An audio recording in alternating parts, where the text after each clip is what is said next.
આજે પહેલો ભાગ જે છે એ ખરેખર આ પુસ્તકનું ટાઇટલ છે ગુજરાતના પછાત વર્ગો ઇતિહાસ અને અસ્મિતા, સામાજિક, શૈક્ષણિક તેમજ અન્ય પછાત વર્ગ, એસસી, બીસી, ઓબીસીની સમસ્યાઓ અને સમાધાન. મિત્રો, મને કહેતા આનંદ થાય છે કે આ જે 10 ગ્રંથ જે છે એના લગભગ 6000 પાના થાય છે અને આ દળદાર 10 ગ્રંથોનું પ્રકાશન ગુજરાતનું જેને 100 વર્ષનો ઇતિહાસ છે એવા ગુર્જર પ્રકાશને ખરેખર આ પુસ્તકો છાપ્યા છે. એ પણ મારા માટે અને ખરેખર વાચક વર્ગ માટે આનંદ અને ગૌરવની વાત છે. મિત્રો, આનો જે પહેલો ભાગ જે છે મિત્રો, એ ખરેખર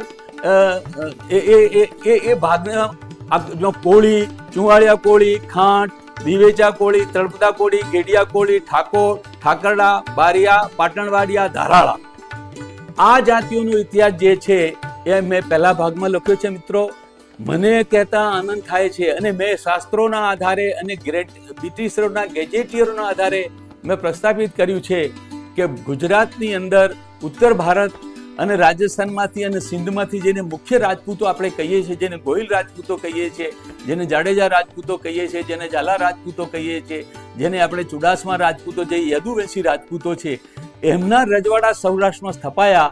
તે પહેલા ખરેખર સૌરાષ્ટ્રની અંદર અને દક્ષિણ ગુજરાતની અંદર જેને આપણે કોળી કહીએ છીએ, એ ખરેખર ક્ષત્રિય વર્ગનો જ ભાગ છે. આ કોળી લોકો એમના રજવાડા હતા. એ વસ્તુઓ પણ મેં ખરેખર, એ બાબતો પણ મેં શાસ્ત્રોના આધારે આ પ્રથમ ભાગમાં લીધી છે.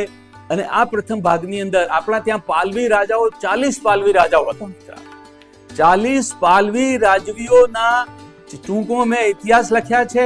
અને આ પહેલા ભાગની અંદર મેં આ જાતિના ખરેખર કોળી જાતિના લગભગ એમના જે એમએલએ જે છે એ એમએલએ એમપી ના પણ મેં ટૂંકમાં ઇતિહાસ લખ્યા છે. એમના મહાપુરુષોના ઇતિહાસ મેં ટૂંકમાં લખ્યા છે. એમના લેખકો અને કવિઓના પણ મેં ઇતિહાસ ટૂંકમાં લખ્યા છે. અને જે 40 પાલવી રાજપૂતો જે સાહેબ, જે પહેલા ભાગમાં મેં આ લખ્યું છે, એ પાલવી રાજપૂતો હોવા છતાં પણ એમને ઓબીસીના પ્રમાણપત્રો મળવાનો એમનો અધિકાર છે. એ પણ મેં ખરેખર પૂરા એવિડન્સ સાથે મેં આની અંદર પ્રસ્થાપિત કર્યું છે. એટલે આ પહેલો ભાગ મારી દ્રષ્ટિએ ખૂબ જ મહત્વનો છે.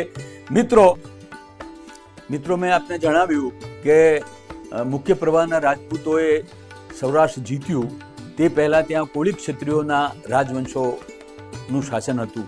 એ જ પ્રમાણે ઉત્તર ગુજરાત, મધ્ય ગુજરાત અને જે દક્ષિણ ગુજરાત, જેને આપણે મહીકાંઠો કહીએ છીએ, જેને અંગ્રેજો રેવા કાંઠો કહેતા હતા, ત્યાં પણ ખરેખર આપણે જેને આજે ઓબીસીના જેને ઠાકોરો કહીએ છીએ, જેને બારિયા ક્ષત્રિયો કહીએ છીએ, જેને આપણે ધારાળા કહીએ છીએ, જેને આપણે પાટણવાડિયા કહીએ છીએ, આ ખરેખર લોકોના રાજ હતા. દાખલા તરીકે વીરપુર જે હતું સાહેબ, વીરપુર સોલંકી રાજપૂતોએ જીત્યું. એ પહેલા ત્યાં આગાડી વીરાજી બારિયાનું શાસન ચાલતું હતું. તે જ પ્રમાણે પાવાગઢ જે છે, પાવાગઢ ખરેખર ત્યાં રણથંભોરથી આવી અને ખીંચી ચૌહાણ રાજપૂતોએ પાવાગઢ જીત્યું. તે પહેલા ચોંપાજી બારિયા ખરેખર પાવાગઢનો શાસક હતો.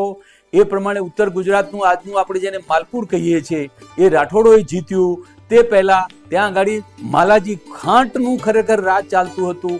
એ પ્રમાણે ઈડર જે છે, ઈડર ખરેખર સોનંગજી રાઠોડ રાજપૂતોએ રાજસ્થાનથી આવીને એને જીત્યું. તે પહેલા આપણે જેને સાંવળીઓ સાંડ કહીએ છીએ સાહેબ, એ સાંવળીઓ સાંડ જે છે એના માટે ઇતિહાસમાં ભલે ભીલ શબ્દ વાપર્યો હોય, પરંતુ એ ભીલ નહોતો. એ ખરેખર જેને આજે આપણે બક્ષીપતના ઠાકોર ક્ષત્રિયો કહીએ છીએ એનું રજવાડું હતું. મિત્રો, એ જ પ્રમાણે અમદાવાદમાં આપણે એમ કહીએ છીએ કે પાટણના રાજા કર્ણે ખરેખર આશાપલ્લી જીતી લીધું. અને ત્યાં આગળ જ્યાં જે ખરેખર તો કર્ણાવતી જ્યારે ખરેખર સોલંકીઓ જીત્યું, એ પહેલા ત્યાં આશાવલ જેને આપણે કહેતા, ત્યાં આશાપલ્લી ભીલનું રાજ હતું એમ લોકો કહે છે.